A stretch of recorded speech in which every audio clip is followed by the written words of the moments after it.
गेल्या 25 वर्षांपासून मजबूत असलेला माढ्याचा किल्ला ढासळण्याच्या मार्गावर आहे। त्याचं कारणही तितकंच मोठं आहे। मागच्या वर्षी राष्ट्रवादीत फूट पडली आणि आमदार बबनराव शिंदे यांनी अजित पवारांकडे जाण्याचा निर्णय घेतला। माढ्यात राष्ट्रवादी एकाकी पडली, परंतु शरद पवारांनी हार मानली नाही। लोकसभेत भाजपच्या धैर्यशील मोहिते पाटलांना आपल्याकडे खेचून मतदारसंघ ताब्यात ठेवला। आता शरद पवारांचं लक्ष माढा विधानसभा मतदारसंघावर लागून राहिलंय। बबनराव शिंदे यांनी माढ्यावर जवळपास 30 वर्ष आपला दबदबा ठेवलाय। तोच दबदबा आता शरद पवारांना दाबायचा आहे। यामुळेच मागील काही दिवसांपासून या मतदारसंघात मोठ्या राजकीय हालचाली सुरू झाल्या आहेत। इच्छुकांची संख्या तर मोठी आहे, परंतु बबनराव शिंदेंना टक्कर देण्यासाठी आता पवारांनीही कंबर कसली आहे। त्याविषयीचाच हा आढावा। 1995, 99, 2004, 9, 14 आणि 2019 अशा प्रत्येक वेळी माढ्यातून बबनराव शिंदेच निवडून आलेत। माढा म्हणजे बबनराव शिंदे असं समीकरणच जणू 30 वर्षांपासून बनून गेलंय। कोणत्याही पक्षाचा उमेदवार विरोधात राहू द्या, बबनराव शिंदेंनीच या ठिकाणी प्रत्येक वेळी मैदान मारलंय। मात्र हे मैदान आपल्या ताब्यात घेण्यासाठी पवारांनी हालचाली सुरू केल्या आहेत। पक्षात फूट पडली, आमदार गेलेत, खासदार गेलेत, परंतु या बंडखोर आमदारांना धडा शिकवायचाच असा चंग पवारांनी बांधलाय। यामुळेच त्यांनी आता तरुणांना पुढे करून रणनीती आखण्यास सुरुवात केली आहे। सुरुवातीला माढा विधानसभा मतदारसंघ कसा आहे ते पाहूया। माढा विधानसभा हा माढा, माळशिरस आणि पंढरपूर तालुक्याचा मिळून बनलाय। माळशिरस तालुक्यातील 14 गावांमध्ये एकूण 75,000 मतदार, तर पंढरपूर तालुक्यातील 42 गावांमध्ये एकूण 1,15,000पेक्षा जास्त मतं, तर माढा तालुक्यात एकूण 78 गावं येतात।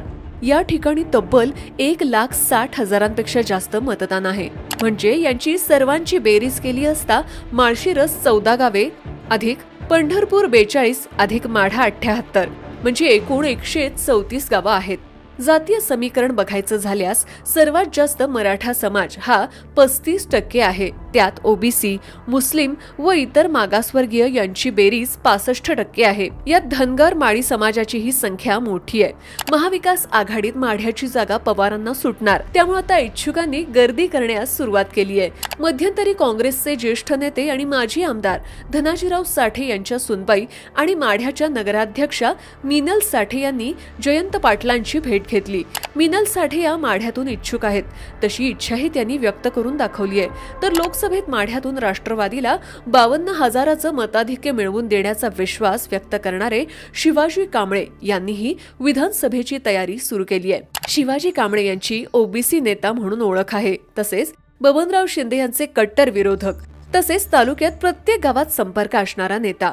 सोलापूर जिल्हा परिषदेवर सलग 2 वेळा जिल्हा परिषदेचे समाज कल्याण सभापती म्हणून काम, मागास आणि इतर मागास समाजात चांगली घडी बसवली आहे। त्यामुळेच लोकसभेत धैर्यशील मोहिते पाटील यांना उमेदवारी देताना शरद पवार यांनी शिवाजी कांबळे यांना त्यांच्या सोबत भाजपमधून राष्ट्रवादीत प्रवेश दिला आणि माढा विधानसभेची जबाबदारी सोपवली होती।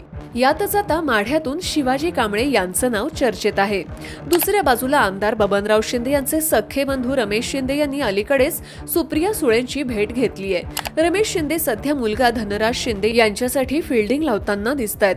त्यासाठी दोघांनीही मतदारसंघात हालचाली सुरू केल्या आहेत।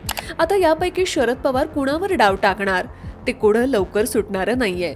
तर महायुतीत असलेले आमदार बबनराव शिंदे यावेळी विधानसभा लढवणार नाहीत अशी माहिती आहे। गेले काही दिवस जास्तच त्रास झाल्याने यावेळी त्यांचे पुत्र आणि जिल्हा दूध संघाचे अध्यक्ष रणजित शिंदे यांना उभं करण्याचा त्यांचा प्लॅन आहे। त्यामुळेच रणजित सिंह शिंदे हे दररोज तालुक्यातील विविध गावांना भेटी देणे, लहान सहान कार्यक्रमांना हजेरी लावणे असं सुरू आहे। महायुतीत ही जागा अजित पवार गटाला जवळपास निश्चित झाली आहे। मात्र आरोग्यमंत्री तानाजी सावंत यांचे बंधू शिवाजीराव सावंत यांनीही दंड थोपटले आहेत। शिवाजीराव सावंत यांचे देखील माढ्यात अस्तित्व आहे। त्यांचे साखर कारखाने, बँका, शिक्षण संस्था याच मतदारसंघात आहेत। याच सोबत शरद पवार गटाकडून संजय पाटील घाटणेकर, संजय कोकाटे हे देखील चांगले सक्रिय झालेत। त्यामुळे आगामी विधानसभेसाठी उमेदवारी कुणाला मिळणार, कोण कुणाच्या विरोधात असणार असा पेच मतदारसंघात निर्माण झालाय। असं असलं तरी गेली 6 टर्म माढा विधानसभेचा किल्ला राखणारे आमदार बबनराव शिंदे यावेळी आपला किल्ला शाबूत ठेवणार का, की शरद पवार माढ्यात आपली तुतारी वाजवणार, हे पाहणं आता महत्त्वाचं ठरणार आहे। तुम्हाला या व्हिडिओबद्दल काय वाटतं ते कमेंट करून नक्की सांगा आणि अशाच व्हिडिओसाठी आपल्या पॉलिटिकल महाराष्ट्र या पेजला लाईक करा, फॉलो करा। धन्यवाद।